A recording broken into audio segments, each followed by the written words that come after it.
नमस्कार।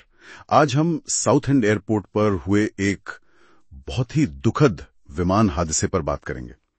हमारे पास इससे जुड़ी कुछ रिपोर्ट्स हैं और हम समझने की कोशिश करेंगे कि आखिर हुआ क्या और ये क्यों मायने रखता है। तो ये घटना है 13 जुलाई 2025 की। लंदन साउथ एंड एयरपोर्ट से एक Beechcraft B200 super king air विमान ने उड़ान भरी और उड़ने के कुछ ही देर बाद क्रैश हो गया। ये ज़ॉयश एविएशन का प्लेन था। ये कंपनी जहां तक मुझे पता है मेडिकल सेवाएं देती है ना? हाँ, बिल्कुल। ये एयर एम्बुलेंस टाइप की सेवाएं देती हैं। विमान एथेंस से आया था और नेदरलैंड्स जा रहा था, लिलिस्टाड। और दुख की बात यह है कि इसमें जो 4 लोग सवार थे उन सभी की मौत हो गई। जो शुरुआती रिपोर्ट्स आ रहे हैं वो थोड़ी चौंकाने वाली हैं। जैसे ही टेक ऑफ किया, विमान तेजी से बाईं ओर मुड़ा, फिर एकदम नीचे गिरा और एयरपोर्ट के अंदर ही आग के गोले में बदल गया। कहा जा रहा है कि ऊंचाई मुश्किल से 175 फीट ही पहुंची थी और स्पीड भी जमीनी रफ्तार काफी कम थी। ये सब कुछ ही पलों में हो गया। हाँ, और यही बात सबसे ज्यादा ध्यान खींचती है कि प्रॉब्लम बिल्कुल उड़ान की शुरुआती स्टेज में आई, टेक ऑफ के फौरन बाद। इतनी कम ऊंचाई, सिर्फ 175 फीट, और वो भी कम रफ्तार के साथ, ये तो खतरे की घंटी है। इस स्टेज पर प्लेन सबसे ज्यादा वल्नरेबल होता है।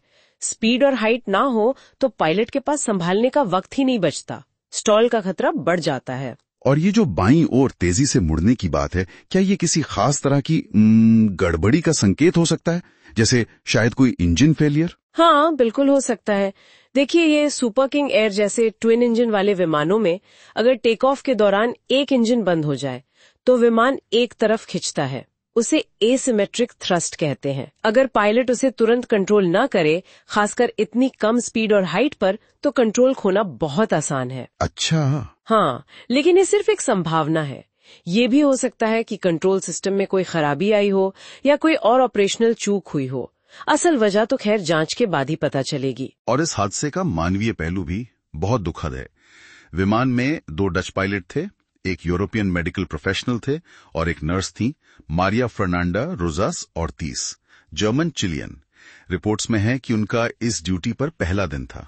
ये सोचकर भी बहुत अफसोस होता है। बिल्कुल। और ये घटना उन रिस्कों को भी सामने लाती है जो ऐसे मेडिकल इवैक्यूएशन या ट्रांसपोर्ट मिशन में होते हैं। ये कोई रेगुलर पैसेंजर फ्लाइट्स नहीं होती। इनमें अक्सर हालात थोड़े अलग होते हैं, मरीज होते हैं, उपकरण होते हैं और कई बार टाइम का प्रेशर भी ज्यादा होता है।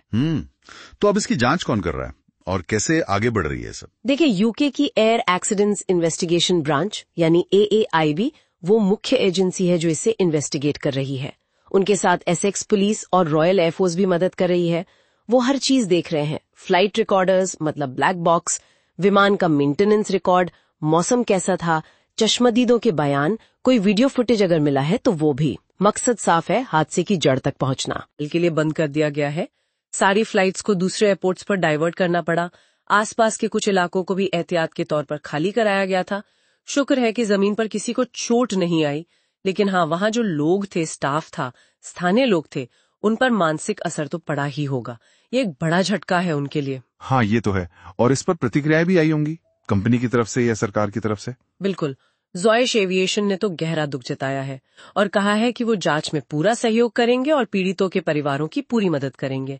KLM एयरलाइन ने भी शोक जताया है क्योंकि एक पायलट उनसे जुड़े थे, और ब्रिटेन के प्रधानमंत्री कीर स्टामर ने भी संवेदनाएं व्यक्त की हैं।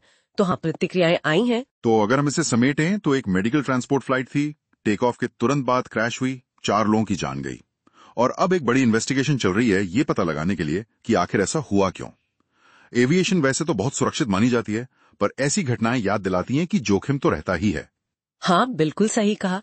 और खासकर AC स्पेशल फ्लाइट्स में, जैसे ये मेडिकल ट्रांसपोर्ट थी, जहां स्थितियां थोड़ी ज्यादा चुनौतीपूर्ण हो सकती हैं। ये घटना न सिर्फ एविएशन सेफ्टी पर ध्यान खींचती है, बल्कि इन खास मिशन से जुड़े जो अनोखे रिस्क होते हैं उन पर भी सोचने को मजबूर करती है।